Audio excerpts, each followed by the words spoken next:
kembali lagi di Cerita Cinta Channel. Jangan lupa like, comment, and subscribe ya. Terima kasih. Seperti bensin bertemu api, itulah yang terjadi saat ini. Kemunculan Padma yang mendadak menyulut api kemarahan di diri Guntur. Sebenarnya bukan kemarahan yang sebenarnya. Guntur hanya marah karena Padma tega menghilang lama dalam hidupnya. Ia menyesalkan sikap Padma yang malah mau lari lagi saat mereka baru berjumpa. Sakit hati pria tersebut semakin mendalam tatkala sikap Padma yang berani dan tergolong acuh. Padma yang dulu sudah berganti jadi sosok baru yang seperti tidak ia kenali. Itulah yang membuatnya meledak-ledak seperti menyalahkan Padma selama ini. Sedangkan Padma, ia tak kalah marahnya. Sikap Guntur yang jauh dari kata sempurna membuat hati kecilnya terluka. Keduanya sama-sama egois, membuat masalah tambah runyam karena saling menyakiti lewat kata-kata yang menusuk hati. Akan tetapi ketika mereka saling adu mulut, Guntur melakukan sesuatu yang seketika membuat Padma membisu. Plak, mata Guntur memerah. Ia melotot marah pada Padma. Berani sekali wanita itu menampar pipinya. "Apa yang kamu lakukan?" sentak Guntur emosional. Ia mencengkram pundak Padma dengan keras. Padma menepis tangan Guntur. Ia mengusap bibirnya. Guntur baru saja merampas bibirnya dengan paksa. Sakit hati karena melihat Padma seolah jijik atas sentuhan bibirnya, Guntur akan mengulang kembali. Sayang, Padma langsung mendorong pria tersebut dengan keras. "Jangan sentuh aku. Apa dia sudah gila?" Batin Guntur sampai kehilangan kata-kata. Padma yang lembut, kalem, teduh jika ditatap, kini sudah berubah. Memang lebih cantik, lebih menawan, lebih segalanya. Akan tetapi ia tidak suka Padma yang terlalu berani, bahkan mendorong dirinya dengan amat kasar. Bagaimanapun juga dia adalah ayah dari Kenny. Mendadak dalam kepalanya ingat buah hatinya itu. "Mana Kenny?" Padma panik. Dia takut Guntur akan mengambil Kenny kembali. "Aku tanya, di mana kamu sembunyikan Kenny?" Padma mulai pucat. Kalau berurusan dengan Kenny, jujur ia masih trauma, takut perpisahan kembali terjadi. "Padma, aku bicara padamu," sentaknya kasar. Padma menggeleng keras, kemudian mendorong tubuh Guntur sampai pria itu keluar dari mobilnya. Namun tetap saja Padma ini wanita. Yang jelas tenaga Guntur lebih kuat daripada tenaganya. Guntur masuk kembali, mendorong Padma sampai Padma terpojok di sudut kursi. "Dengarkan aku, jangan paksa aku untuk berbuat kasar padamu," ancam Guntur. Kemudian langsung merampas kemudi. Ya, dia langsung menyalakan mesin mobil. Beberapa menit kemudian, Guntur bertanya pada Padma, "Di mana alamatmu sekarang?" Padma tidak menjawab. "Cepat katakan." Wanita itu malah memejamkan mata, menahan sakit hati. Sampai kapan ia akan mendapat perlakuan tidak nyaman dari pria tersebut? "Tolong, biarkan kami hidup tenang," ucap Padma kemudian. Cit! Guntur seperti tersambar petir. Ia mengerem mobil dengan mendadak. "Apa kamu bilang?" tanya Guntur dengan nada sangat tinggi. "Biarkan aku dan Kenny hidup dengan tenang," ucap Padma mengulang kembali kata-katanya. "Kau sudah gila," bentak Guntur. "Ya, aku memang sudah gila. Karena itu, tolong jangan pernah masuk dalam kehidupan kami lagi. Jangan mimpi kamu, Padma." Padma mengusap wajahnya dengan frustasi. Guntur benar-benar tidak pernah berubah. Pria itu kemudian kembali menyalakan mobil. Tidak apa-apa, Padma tidak mau bilang dia tinggal di mana, karena malam ini dia akan membawa Padma ke tempatnya. Mobil melaju kencang, mendahului banyak pengendara yang lain, seolah Guntur tidak peduli dengan keselamatan mereka berdua. Dia melaju di atas batas kecepatan. Mobil itu baru berhenti ketika sampai di sebuah basement apartemen Guntur. Padma panik, mau kabur, tapi tangannya langsung dicengkram oleh Guntur. "Lepasin!" pinta Padma. "Tolong, lepasin!" Padma terus meronta, sampai akhirnya Guntur langsung menggendong wanita tersebut dan langsung masuk lift. "Tolong, turunkan aku!" Tidak peduli meski Padma meronta, Guntur menutup telinganya. Dia baru menurunkan Padma saat di depan apartemen, membuka pintu dan langsung mengunci dari dalam.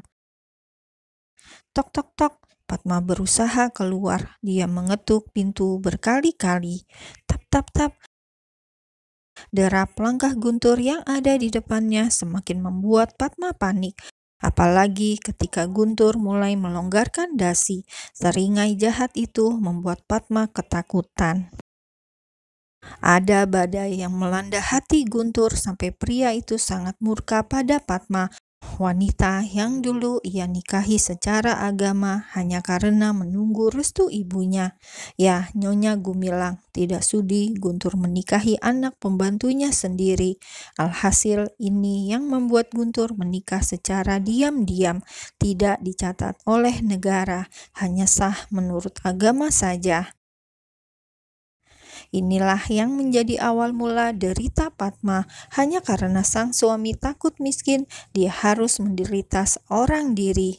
Semakin parah tatkala ia harus dipisahkan dengan bayinya. Dan Guntur tidak pernah tegas, selalu Padma yang menderita dan mengalah. Lalu, apa kali ini Padma juga akan diam saja, pasrah pada keadaan ketika Guntur melakukan apa yang ia inginkan? Burak! Padma mendorong keras tubuh Guntur sampai pria itu membentur rak kecil tempat sepatu. "His!" Guntur mendesis kesal. Ia tarik dasinya dengan kasar, kemudian dilempar ke sembarang arah. "Jangan mendekat!" sentak Padma galak. Dia tidak mau disentuh oleh laki-laki kasar seperti Guntur, laki-laki jahat yang hanya bisa menyakitinya sejak dulu. "Berani kamu, Padma?" Guntur menyalak marah, matanya melotot seperti ngajak ribut. Guntur salah jika ancaman dan kemarahan dia bisa membuat Padma menyerah dan patuh. Padma justru mengangkat wajahnya tinggi, kemudian mencari sesuatu untuk perlindungan diri. "Piar!" Padma lari dan meraih botol minuman yang ada di atas meja. Ia pecahkan botol yang masih penuh itu. Ia benturkan tembok sampai pecah dan isinya membasahi seluruh lantai di bawahnya. "Jangan mendekat!" Kini balik Padma yang mengancam. Ia mengacungkan permukaan botol yang pecah ke arah Guntur. Bukannya mundur, Guntur hanya tersenyum getir, kemudian terus berjalan, menginjakan serpihan kaca. Tidak sakit karena Guntur masih pakai sepatu. "Aku bilang jangan mendekat!" teriak Padma kencang. "Piar!" Guntur merebut botol itu dengan cepat, kemudian melemparnya jauh hingga pecah menjadi serpihan. "Berani sekali kamu, Padma. Apa kamu sudah tidak punya rasa takut lagi?" Guntur mencengkram kedua bahu Padma dengan keras. Padma langsung membuang muka, tidak mau menatap wajah Guntur yang menjengkelkan tersebut. Sedangkan Guntur, dia juga sakit hati. Padma malah tidak mau menatapnya. Dengan kasar, pria itu mencengkram rahang Padma sampai wanita itu mau melihat matanya. "Aku sedang bicara denganmu." Duk!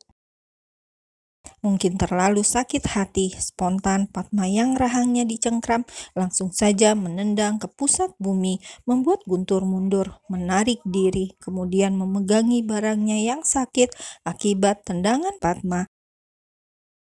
Guntur mengumpat kesal sembari menahan rasa sakit ngilu jadi satu.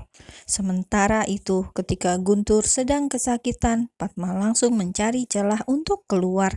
Ia mencari kunci apartemen, tapi tidak mendapat apapun. Yang ada malah Guntur mulai berdiri tegap dan langsung menarik lengannya. "Lepasin, kamu sudah gila, lepasin!" Set, bruk. Tubuh Padma dilempar langsung ke atas ranjang. Padma yang kala itu belum siap, sangat terkejut karena seperti kebanting di atas ranjang. Dia mulai panik karena Guntur langsung menarik bajunya paksa. Padma sekuat tenaga meronta, tapi Guntur langsung mengungkung tubuh Padma yang bukan tandingan Guntur tersebut.